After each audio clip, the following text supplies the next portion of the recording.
Hi, guys. This is Cliff from cliffslist, and today I've got Elliott Katz with me, who is going to share his story with women and how he helps guys become more successful with women as well. So, Elliott, maybe you can introduce yourself, tell people a little bit about you, and then we'll take it from there. Okay, good to be here. Thank you for having me on. So, like a lot of men, I grew up kind of hearing all these ideas about what a man should be, and I thought I was doing the right thing. I got married. I was married for 10 years, and then I got divorced. And like a lot of people, at first I blamed the other person, and then I came to the point of asking myself, what do I have to learn from all this? And one of the first things I did was I started talking to other men, and we're all confused because I think in our society we hear so many confusing ideas about what a man should be in a relationship. And men think, we think we're doing the right thing and we can't understand why women aren't happy. Why isn't working? I'm a great guy. I'm such a super, I do everything I can to please them, and I give as much as I can. So what's the problem? And then I started reading books on relationships, and they didn't really answer my questions. And then it was really when I went to really like the timeless wisdom that's been written down for centuries, because men, I don't say all men, but a lot of men, we need to learn how to be a man with a woman. It doesn't come naturally to many of us. And so over the centuries, there's a lot of writings that men have written about how to be a man in a relationship. And it just blew me away because what they talked about coincided with what I heard women complain is lacking in men today. They don't show leadership, they don't make decisions, and they don't take responsibility. There's like this giant disconnect. And it's so fascinating that, men are so convinced that all these ideas we hear today, be vulnerable, be sensitive, develop your feminine side, don't be controlling. Of course, don't be controlling. So that means they don't make any decisions. They don't take the lead on anything. And I'm the great guy. Just tell me what you want me to do, and I'll do it. And it's not working, right? It's really sad because now I do coaching for men who, and the thing about men, I'm sure is like we sort of go along in a rut, and it's only when things are really bad. The wife has said, "I want a divorce," and he's thinking, "Well, what am I doing wrong?" And so then that's when he goes out and tries to seek help. And really, depending on the timing, sometimes he can learn the things. I coach men like this. Sometimes, if it's early enough, you can sort of change yourself, and your wife will come around and say, "Hey, this is the kind of man I really want." Or sometimes it's just too late, and she's so fixated on, getting divorced. She has divorce friends who are coaching her. Her therapist has told her to get divorced, so it's very hard. So what I've been doing is really trying to coach men on how to improve, how to become the man a woman really wants. And for so many men, they'll say, "Oh, no one ever told me this. Why didn't anybody tell me this? I've been married 20 years. I've been married 30 years. No one ever told me this." So that's what I've been trying to do, change the men of the world. And so to eliminate divorce, to eliminate, children from broken homes, it's very sad. I mean, I'm divorced. I have two daughters. I don't want other people to go through what I went through. Tell me a little bit about your, I guess, your early life with establishing relationships. Like, how did you get into your marriage? What was it that worked back then for that? I mean, I think you were married, you said, for a number of years, so obviously it was working at some point. And maybe you can actually, I don't know if it's too personal, but maybe you can tell us what sort of general things you think went off track, and the type of things that could be avoided in a relationship for making things go off track or helping things go off track. Well, okay. So I'll tell you what, as a young man, like a lot of guys, I was shy, and then you sort of build up the courage to ask, ask women out to go out with women. And then I met someone, we thought we were good for each other. And at first it was good, but then you see, I really didn't know what to be, how to be a man in a marriage. So I thought if I just do everything I can to please her, she'll be happy. And I didn't realize that when you're just always trying to please a woman, you don't really please her at all, because It's interesting. It's only after I got divorced I started learning what's the most important thing a woman wants. She wants to feel safe and protected. So if you're just like a pleaser who's just doing whatever she tells you, who doesn't step forward in a difficult situation, take charge, and be the strong man who makes her feel safe and protected, because you think, well, I believe in equality, so we're in a difficult situation, well, I'll let her handle it, because that way she can't accuse me of doing the wrong thing. And you realize it's really, we sort of got to that point of like, I just wasn't being the man that I should have been. And I realize it now. I see so many other men in those situations are just doing everything they can to please the woman, and it's just not working. And I think, gee, I'm working so hard. I bought this big house. I paid for this expensive renovations. Like, I'm doing all these things. Like, I'm trying to make her happy. Why isn't she happy? Because she doesn't feel safe and protected with you. She doesn't want you to always ask her what to do. And if she asks you to make a decision or for input on a decision, she doesn't want you to say, whatever you want, you decide. And you think, oh, I'm such a great guy. I'm not being controlling. So I realized, those were the mistakes I made. I just wasn't the kind of strong man she needed to feel safe and protected. As one man said to me, I was talking to him, he says, the problem today is the men act like women act like men, but women want real men. And it's really I don't like to say old fashioned, because it really throughout time, this is what women want. They want a man who's strong and makes them feel safe and protected. And the interesting thing is, like, today's woman, she's successful in her career. She's a professional. She's a leader in a business. And that's great. But, I have had women tell me this. In the outside world, she can be strong and take charge. But when she's with a man, she's with her husband or boyfriend, she wants him to take charge. She wants to feel like a woman. And she really wants them to take charge. But the man thinks, oh, I don't want to be accused of being controlling. I'll just let her decide. And you can't understand why she's just not interested in someone who's weak. She doesn't want a man who's weak. She wants a man who's able to protect her. And if he can't, she doesn't want him. Did you have any, I guess, it sounds to me like, from what you described, that your initial relationship was kind of like you sort of stumbled into it in a lot of ways. It wasn't like you had this any kind of revelations on what worked with women. It's just that you were going out there and, I guess, sort of asking them out and doing whatever you instinctively thought of. But it's not like there was a big learning jump that happened in terms of meeting and connecting with them, or did something like that happen to you later on, or what's the story with that? Okay, like before I got married, I could have really used a big learning curve, but it's really only after I got divorced and after sort of a period of blaming, and then you think, well, what do I have to learn from all? I don't want to go through this again. I do know enough to say, before I got married, I had one long-term girlfriend, and they say, okay, that sort of ended, and my marriage sort of ended the same way. And I thought, oh, they say the first time you could blame the other person, but the second time when you're in the same situation, you have to say, well, what's in common here? What's the common denominator? It's me. What about me? What do I have to change about myself? And it's really about learning. It's like learning to think, hey, I really didn't know all these things, how important it is to be a leader. And it's not, she doesn't want a controlling tyrant. No, nobody wants that. But she wants a man who could step forward and, simple things like you ask a woman out on a date, be a man with a plan.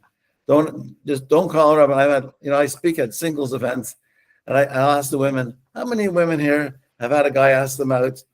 He said, would you like to go out Saturday night? And she says, yes. What do you have in mind? And he says, I don't know. What do you want to do? Most of the women put up their hand. And it's a big turnoff. It's a big turnoff because she thinks this guy can't even choose a place to go for a cup of coffee. How is he going to, handle the challenges of marriage and family life? So, excuse me. I learned all these, this was all news to me. I thought I'm being the great guy. I'm the greatest guy. Like, I'm just trying to please her. I'm doing whatever she wants. sure, she wants, it's good to please her and do things, but to just take charge. She loves it. I went out with a woman a few years ago, a lovely woman. She says to me, "You're a good dater. What are you doing?" Like, I thought she was making fun of me. So I said, "Are you making fun of me?" She said, "No, you date well. What are you doing?" So I said to her, "I'll tell you what I'm doing. You notice when I ask you what, I have a plan. I have a plan to suggest. I never say, oh, whatever you want. I don't know what you want. What do you want to do?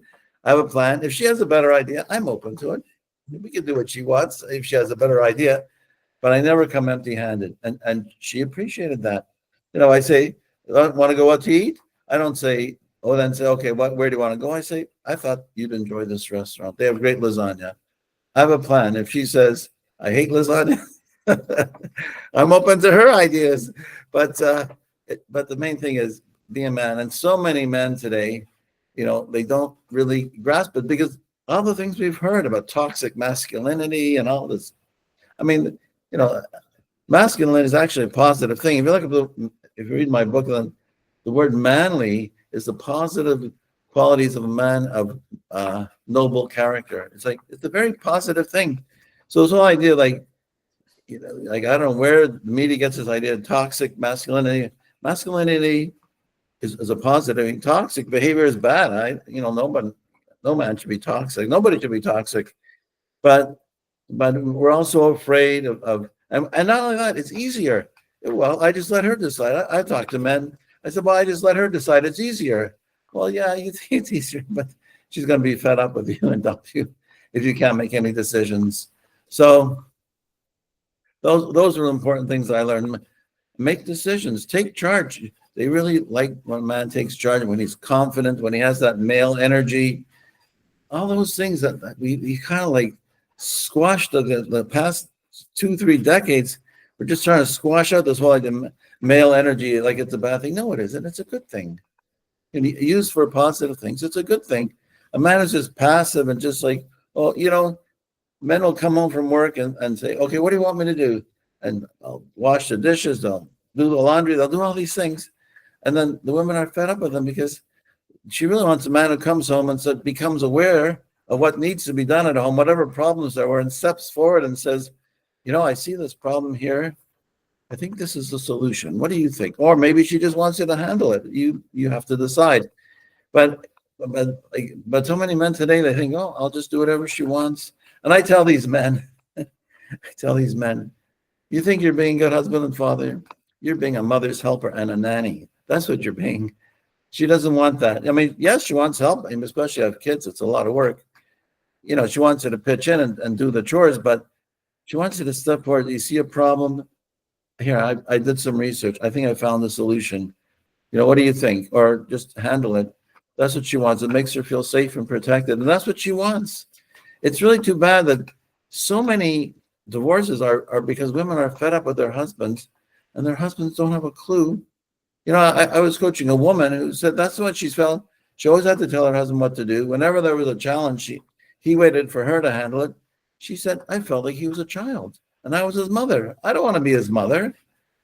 And yet I'm sure that her ex-husband thought, well, I was a great guy. I let her decide. I didn't want to be controlling.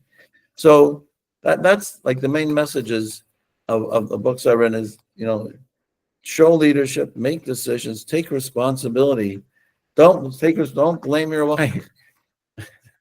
Don't blame your wife when something goes wrong, and don't believe, like if she pressured you into it, don't blame her. You gave in. If you knew it was wrong, you shouldn't have given in. And even sometimes a woman will say, man will say, oh, whatever you want. Like, what color should we paint this room? Green or purple? And you say, whatever you want. And she paints it purple, and she says, oh, you knew it wouldn't look good. Why did you let me do it? So even if you let her do something, she's still holding you responsible. And a man has to realize that you are responsible. So if something is wrong, you can't let it go on. And because it's better to put it in at the beginning rather than having to deal with the problem later. So other than, I guess, leading and making decisions and having a certain degree of confidence in those particular areas, what other insights have you found that were kind of important that are maybe not necessarily always realized by men in general until they maybe have an experience that it opens their eyes to? Right, right. Well, those are the key ones. But I also give advice about dating. Like even on a date, like I say, be a man with a plan. Men will um, go out with a woman, and one thing women do very often is they offer to pay for the date, especially on a first date. They'll offer to pay or split the bill. And I remember one very attractive one telling me she went out with this guy. They went out for dinner, and the bill came, and she offered to pay, put her credit card on it, and he accepted it. And she says, and now I can't understand why I won't go out with him again. I said, women will test you. They'll offer to pay the bill because they want to see if you will insist on paying. So just pay it, just to say, it's very nice of you. I'm happy to pay. I enjoy being with you. Things like that. What else I tell men? And it's so funny. I said, when you go on a date with a woman and you pick her up, open the car door for her. Make her feel special.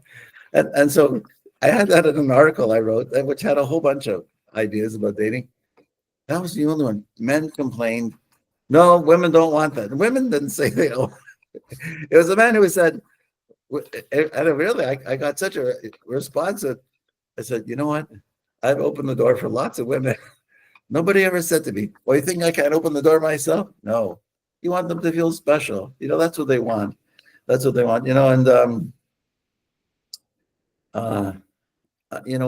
also, like, when you go on a date, don't talk about past relationships. Don't ask her about past relationships. Be on time, dress nicely. I've seen so many, when I used to go to singles events, I used to see, the women are very nicely dressed because they want to attract a man. And I see so many men, they dress as such slobs. I mean, you want to dress like that, it's your choice, but you appreciate a woman who's made herself look really nice.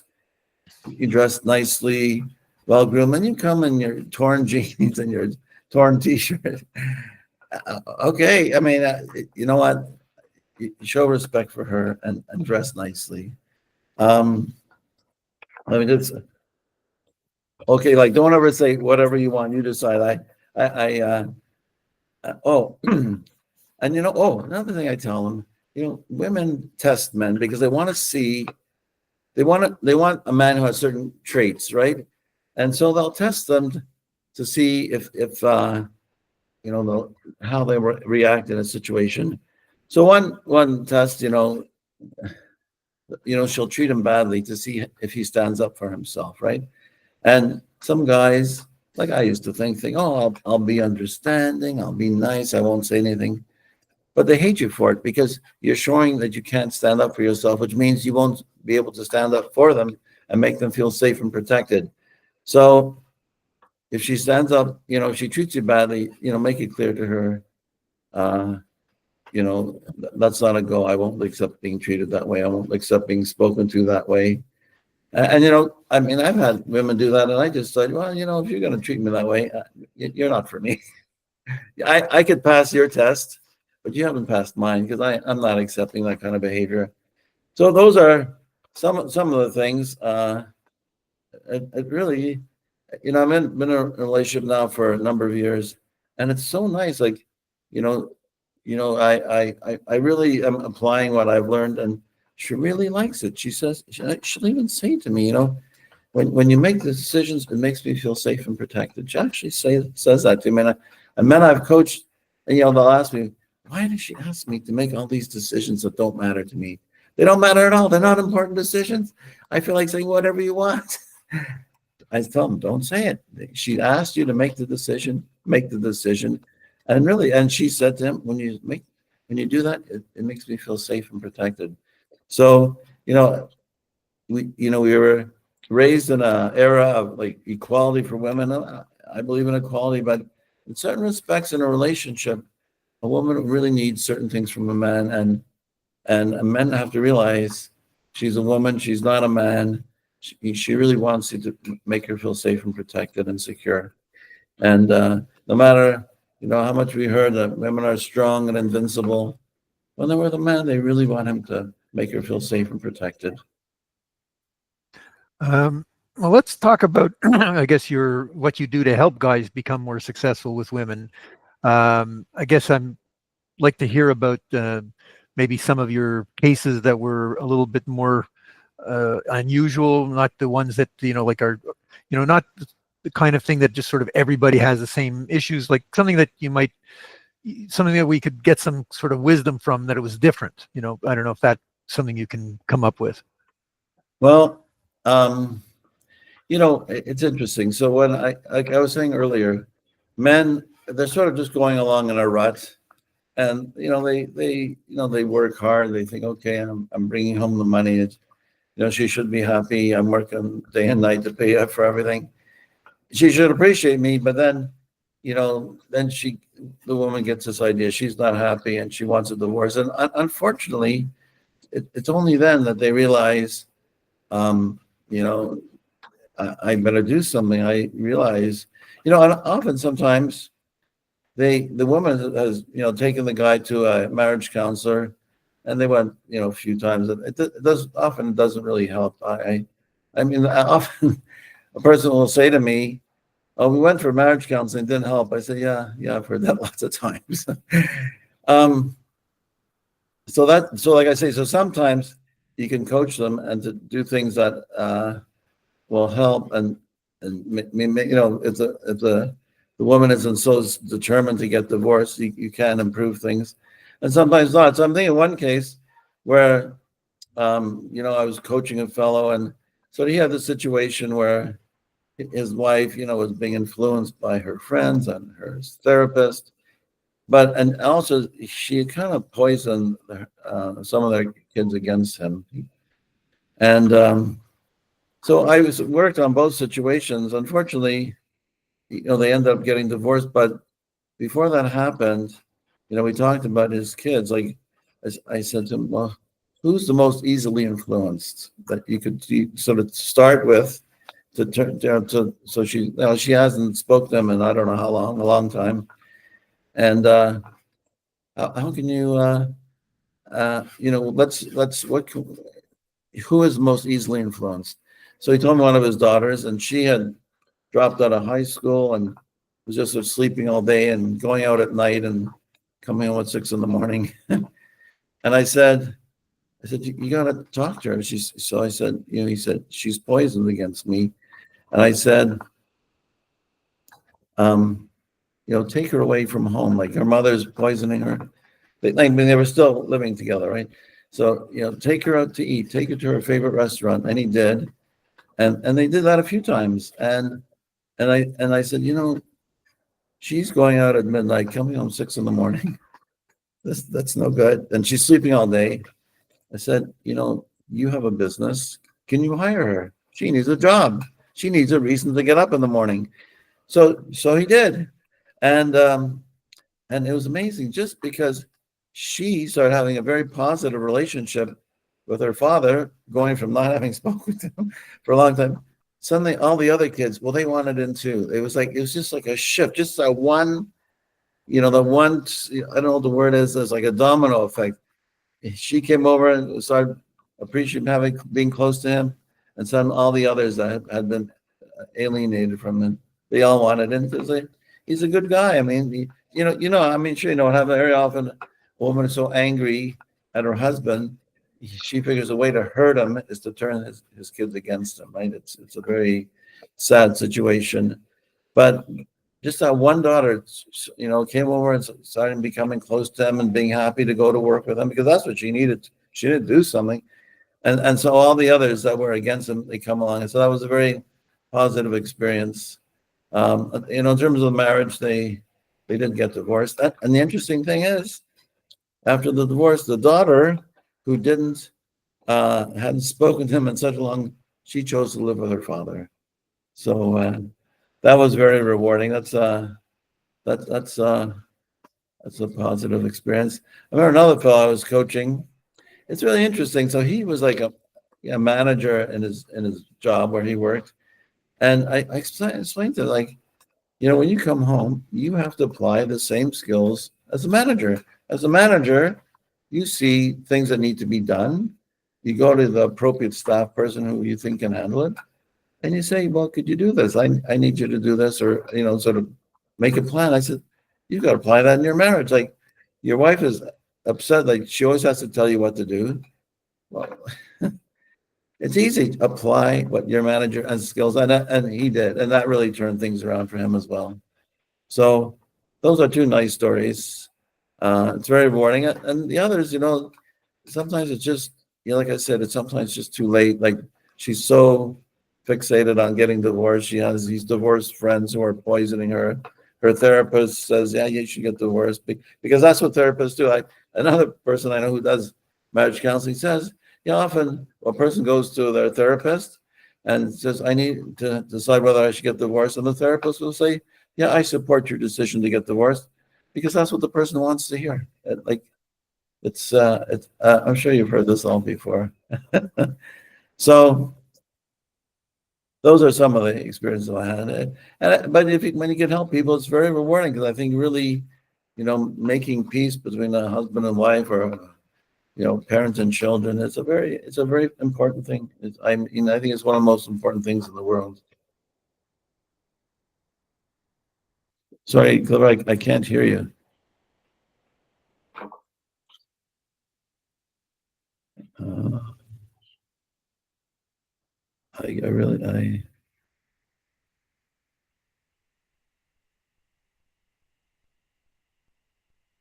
Is there?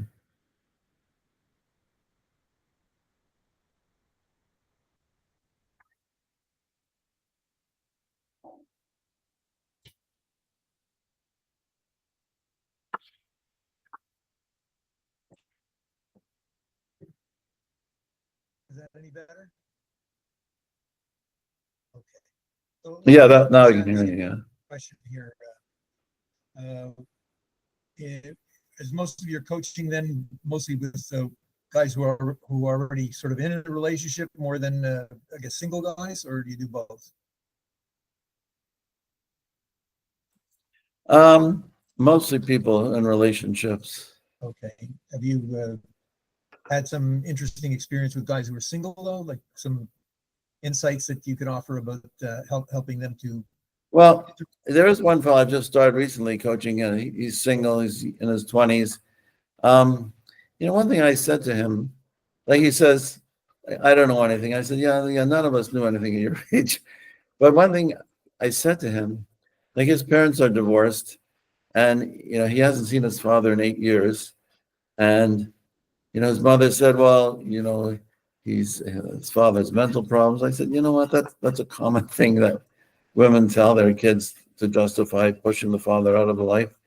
So I said, look, you're an adult now. Find out where your father lives and go see him. Just spend an hour, 2 or 3 with him, and then you decide whether you want a relationship with him. Like, don't accept just what your mother's decided 8 years ago. Make your and I there's been other people I've encouraged to go see their fathers, and there was a woman I told once. It's so interesting. She said she hadn't seen her father in 10 years. And I said, go see your father. You're a pretty woman. You'll have lots of men. You have lots of husbands, but you only have one father. Go see him. And then she said, yeah, but I know he did these things. I said, you don't know anything. This is what you were told. People lie. Go see him. And then a month later, I see her and she says, I went to see my father because you told me to. Thank you for telling me to go. There's a lot of people out there, young people haven't seen fathers in years, and fathers who haven't seen their children in many years. It's very, very sad. And if you can try to bring them together, it's because really, the reason that there's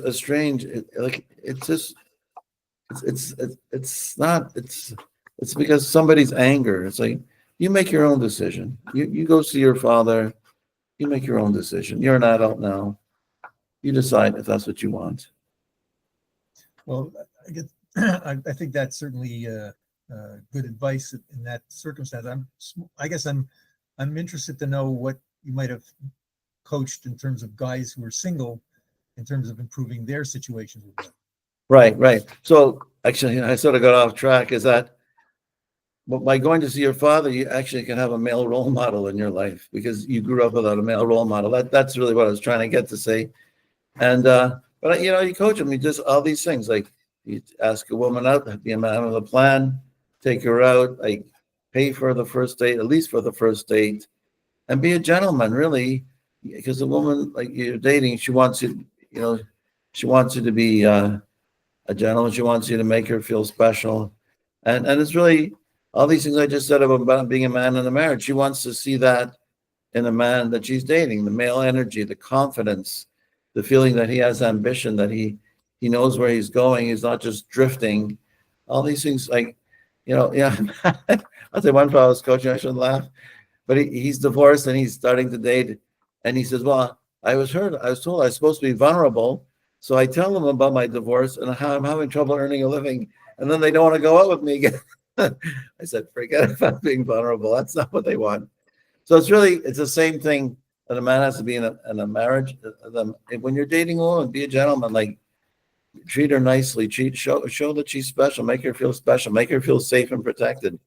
It's push all these new ideas about dating out of your head. Just be a man with a plan.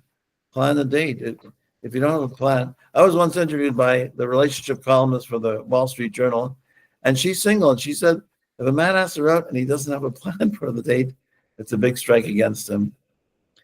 And actually, I was coaching another woman who said, you know, she joined this program to help her, like a dating program like that, to help her find a man. Like it was, you know, get professional pictures for your for the matchmaking website and all these things. And they said to her, if a man asks you out and he doesn't have a plan of where to go, don't go out with him.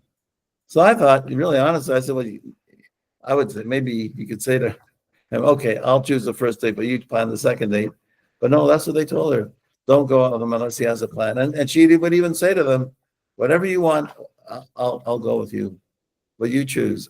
And some men just didn't want to do it. Because I think I tried to explain to men are afraid of being criticized. I think if you don't like what I choose, you'll just complain and criticize me. Anyway, let's tell men, have a plan. Like, you know, act confident. If you don't feel confident, act confident. And watch men who are confident and copy them, and it will become part of you. Well, I guess I want to thank you for taking the time to tell us a few of your insights and relationships and dating and everything. Maybe you can let the people who are watching this know more about where they can find out more about you, what, you know, might be about your coaching program, anything else that you have to offer them. I think they'd be interested to hear about that.